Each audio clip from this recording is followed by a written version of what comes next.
next story is about Jeffrey, who was adopted by Michelle when he was on death row at Manhattan Animal Care and Control.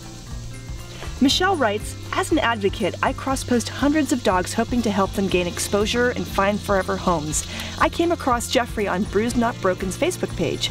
Something immediately made me go back and look at him again. At second glance, I received an intuitive jolt that told me we needed to be together. But I was not looking for another dog. I didn't need another mouth to feed." But Jeffrey has changed not only my life, but also continues to touch the lives of others. After being rescued, we attended some obedience classes, which led to his earning his AKC Canine Good Citizen Certificate. The examiner said to me, "If you don't pursue therapy work with this dog, it would be a crime."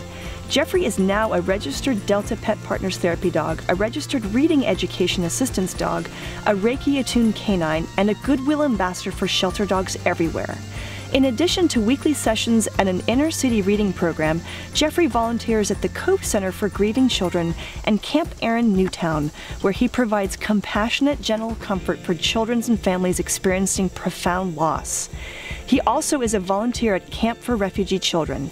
Jeffrey attends adoption events to show potential adopters that wonderful dogs can be found in every shelter across the country.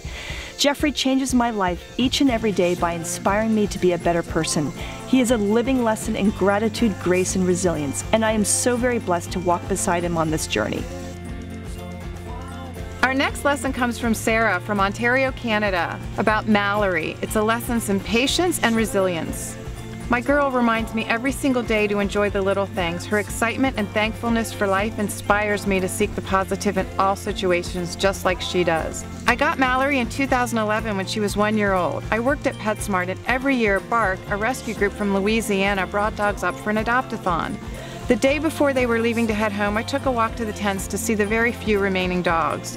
There was Mallory in a kennel with a giant note taped to it, "Not good with children." I felt bad for her because she was still there, so I took her for a walk. She was so bad, so terrible, I could see right away why she wasn't adopted. I decided to bathe her and clip her nails since I was a groomer for PetSmart. She bit me. I then went to return her thinking she was the worst dog they had. Next thing I know, I'm fostering her so she doesn't have to make the trip back. It turned out she'd been adopted and returned multiple times. She had severe dog aggression. The aggression was so bad I had her loaded in the car and headed to be euthanized more than once. But after 8 months, lots of bloodshed, and vet visits, she turned around like I could have never imagined. I am so glad I'm stubborn because giving up on her would have been the biggest mistake I would ever make. Today she spends every single day in the salon with me playing with all the dogs. She's perfect in nearly every way. It took months of anger, tears, struggle, and even fights, but I wouldn't trade that dog for all the money in the world. And I will avoid helping with an adopt-a-thon for a while.